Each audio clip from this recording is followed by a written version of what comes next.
So we're down here at the Seattle Boat Show to check out what's new on a 2025 outboard. Let's take a quick look.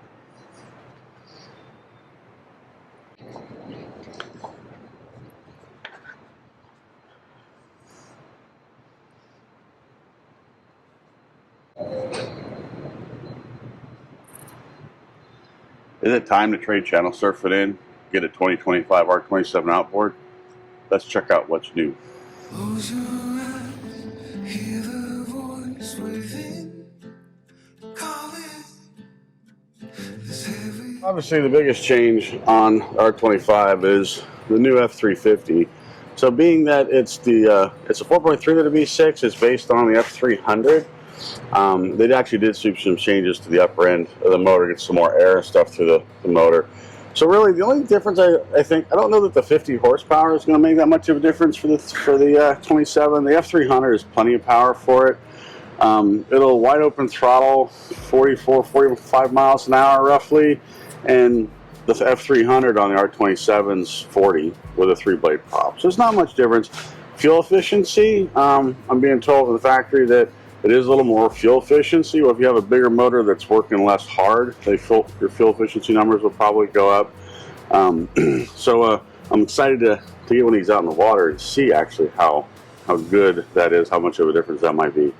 But what's really got me excited on all this is this right here. So electric steering means no hydraulics. Hydraulics will fail, hydraulics will leak, it's messy to work with. Then you have to add power steering potentially to the electric. This is like power steering, no hydraulic, all built in. The autopilot goes away because it's all part of electric steering, so the Yamaha becomes the autopilot. So many good things come from electric steering. And I also don't want to forget this feature just because I got it here, reverse, right? So the new lower units, I've talked about this in some other videos. This was I want to say probably 21, 22 time frame they came out with this. So when the boat gets put in reverse, normally the exhaust bubbles come out the hub, and then the exhaust bubbles get grabbed into the prop, and that's why reverse isn't as great as forward, because there's not clean water to bite into. So when you put the boat in reverse, the exhaust gases get redirected to come out above. And that's for as long as you're under 2,500 RPM in reverse, then the bubbles will come out above, and that way the prop in reverse bites into clean water. Helps a lot with reverse thrust on it. Of course, this is a 3-blade, right? And the 5-blade prop is actually what I'm running, and it solves that problem, just having the extra blades to grab. Even with the not clean water, it still does really good in reverse. All right, but this electric steering is awesome. So let's go up and look at the helm and see what's different up there. So up here at the helm, because it's Yamaha electric steering, the Garmin autopilot goes away. You don't need it. There's no Garmin autopilot pump. So the dash looks cleaner, doesn't it? Dash looks cleaner. Yeah, you've got some buttons over here for heading hold, course hold, track point, pattern steering, and then some adjustment buttons too. So the electric steering, it all integrates to the Yamaha display up here. You'll swipe, and then there'll be some configuration settings that would show up. And the nice thing with the electric steering is you can set it to variable so that when the boat's going slow, it tightens up the steering, so you'll go 4 turns lock to lock, right? So suicide knob might actually not even be required on this boat. And then when you're cruising fast, right, you're not going to want it to be so quick. It'll loosen it up and be upwards of 9 turns lock to lock, make it more comfortable for driving when you're going fast. And then the other thing is you can change the friction, how easy or hard it is on the wheel. That would be useful if you were in rougher water. You want the steering to be a little bit stiffer, so you'd increase the friction on it so that the steering stays in. The electric steering, it's like adding power steering to the boat and getting rid of hydraulics all at the same time. So I'm super excited about the electric steering being added to all. And that's not just for the R27. They did it for all the outboard boats, including even the cutwaters and stuff too.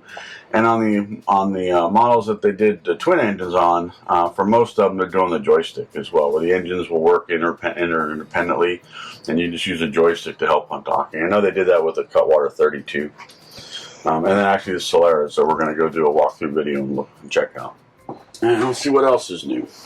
So they went standard to the Victron battery monitor for the luxury, because all the 2025s are luxury edition, which means they all come with an air conditioner which does reverse cycle heat. And they used to do the Balmar gauges. They're doing Victron battery monitors now standard, which is really nice to see. Obviously, I'm a big fan of Victron. And the air conditioner is actually different too. This is the new controller for the air conditioner. It's I think they call it a Bel Air on it. I've got a photograph of what it looks like. It's supposedly a little more energy efficient when it's running the heat, for the thermostat, so it doesn't pull as much power.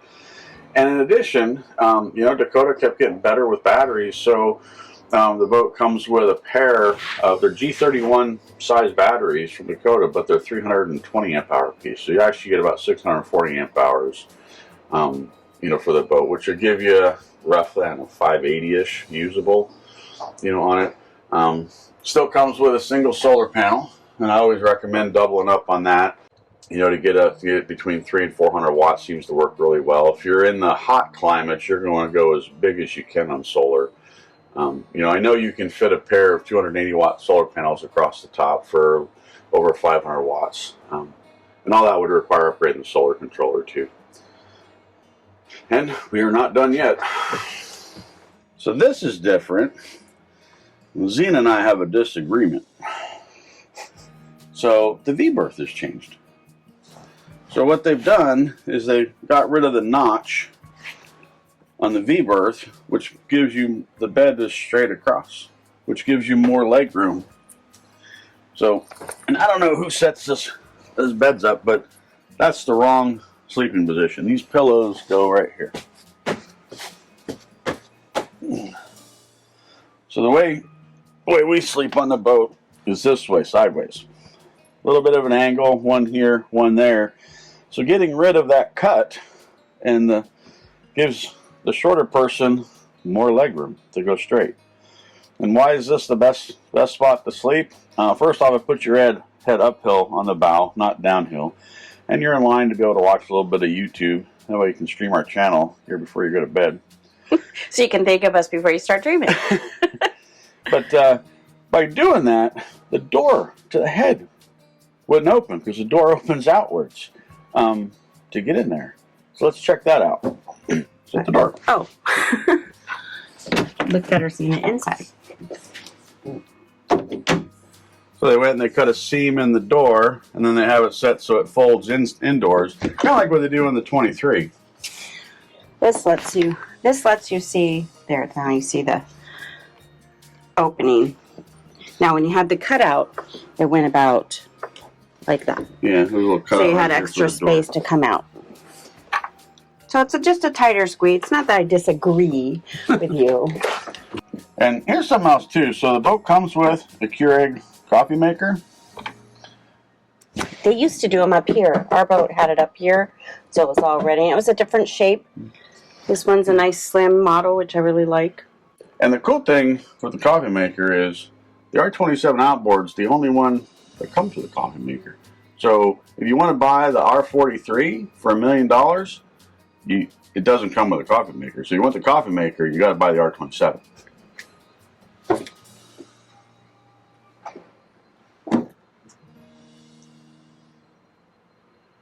And this is a huge change. I've been waiting for this for a long time. That is a smart plug. They finally got rid of the twist lock connections. And the cool part is they didn't just do the smart plug on the R27. The smart plugs are now standard on all of their boats. The smart plug is so much better of a connection. It's easier to work with. It's one of the most popular upgrades we've got on our website, letsgochannelsurveying.com. So if you've not checked out our site, we have tons of information about the R27 Outboard there, maintenance and upgrades and stuff. But be sure to check that out. But really nice to see finding the smart plug as a standard on the R27. Wow. Woo, look at all that space. Yep. And the two 320 amp hour batteries are tucked under there. I would have filmed it later.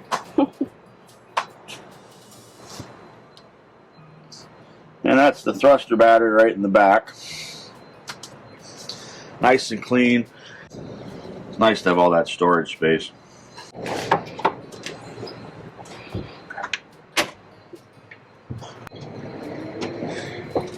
over here in the starboard lazarette, it's engine battery in the after. It's always been there. The hot water tank's the same. The 60 amp battery charger's there, and a galvanic isolator. The boats come with standard. That's all been the same year to year. So, and just while I'm here, I often get people want to know what these are for. Holding Scotty downrigger balls for fishing. And there's your pads. Yeah, and even though they used to do the Northwest edition with the Scotty downrigger pads and the luxury edition, it was an option to add them.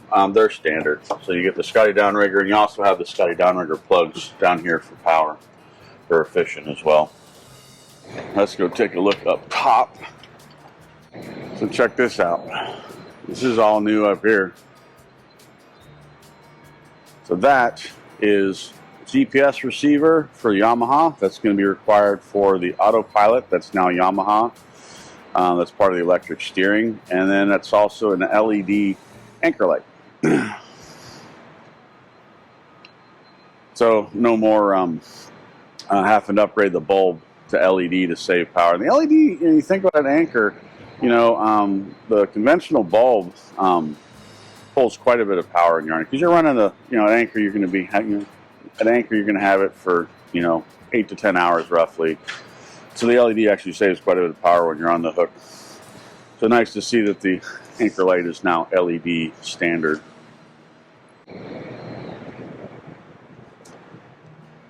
And they still got the bow cushions. I don't talk about these. We don't use these very often on our boat. The primary reason is just because the dogs couldn't get up here to the bow. But this would be great if you were like at anchor and like a fireworks show or something, to sit up on the bow and be able to look out. There's the factory solar panel. I'm a big fan of solar panels. Solar power, if you don't have enough battery bank on your boat, upgrade solar first before you add extra batteries. The return on investment is so much more with solar than it is by adding extra batteries. And this is something too, more of an aesthetics. That's a different color. That's the new branding color. They went to more of a, I guess that's like a dark brown instead of the really light tan that they used to do. They've done the same thing with the stripe right there that runs down the side of the boat. They've switched to more of a darker color instead of the lighter tan that we have on our boat. Same radar, that all comes standard. This whole thing is, I get people ask me this, it's a Majestic, it's a VHF, UHF antenna for the television. We don't stream our channel over the airwaves, so I always recommend internet and Roku or something for YouTube, but yeah, it works. It's a really good antenna for receiving over-the-air television.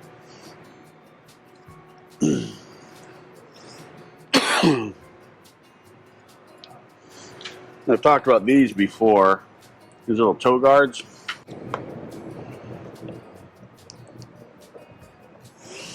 Keeps your feet from sliding off. And they look different too. It's like LED running lights actually. So usually if your running lights are on, conserving power is not as important because your engine's running, but every little bit helps actually, especially if you're like in the fog and stuff. So they've got fancier USB outlets. Are they all USB or UP? USB-C. Oh yeah, there's one in the bottom. Yeah, USB-A, USB-C.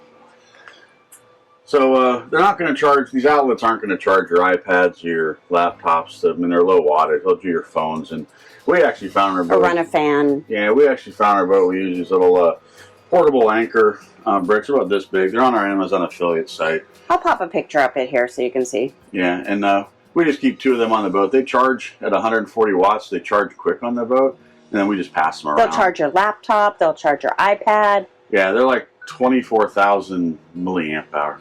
Well worth the money. Yeah, but it's just easy to do that. Put off. Oh, that's different. A little shelf there. Yeah. So being the luxury edition, that blue doohickey down there is the water pump needed for the air conditioner and reverse cycle heat. So there's actually 2 through holes. You see both the valves right there.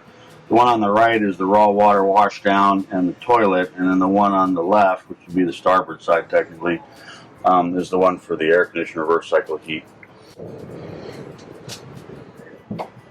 Still comes with the electric grill. You can actually run the electric grill on the luxury edition because it's got lithium batteries.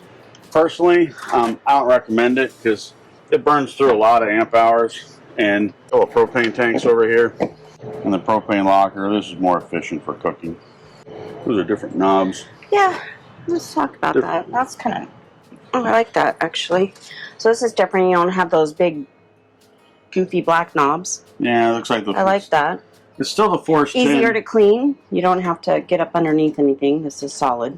Yeah, it's still the Force 10, same form factor. For the I know who doesn't cook. My favorite thing on the 27, if you think you won't use it, I use it all the time.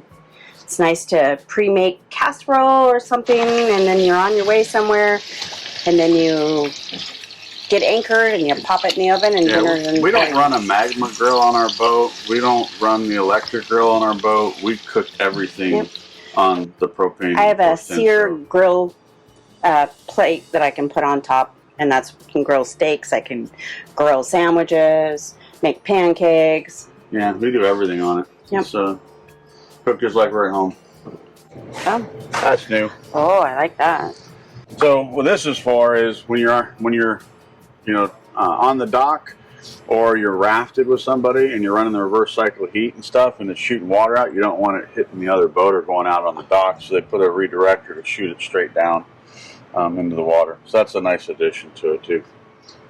And this boat's actually been ceramic coated, and it's got fender film on it, which is right here. You run your fingernail across it, it'll grab. Oh, you can't see it, and that's to keep the fenders as they sit there and they bump and stuff from scratching the boat and wearing through the ceramic coating and stuff quicker. Nice addition. The Premier Custom Ceramic Coating puts that on. And it's nice, reflective, and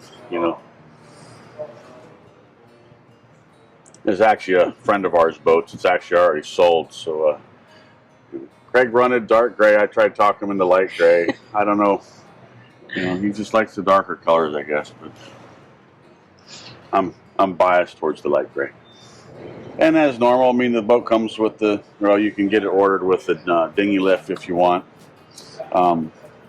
One of the key things is on the engine is being the 350 V6, 4.3 liter, the cowling is actually a little bit taller, so the dinghy lift had to be raised a little bit to make it fit.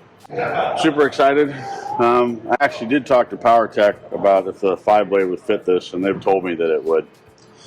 So but I'm super excited to get to go test drive one of these things and see how she performs. The electric steering, like I said, being power steering assisted and being able to change how many turns lock to lock and stuff, really nice addition. So with that, if you have any comments or questions, please leave them in the comment section below. And be sure to check out channelsurfingcreations.com. She makes my funny boat shirts, and she makes this with her name on it. She also get your boat on the stitch in the back of a jacket. Again, thanks for watching. If you enjoyed watching this video, click the screen to watch another.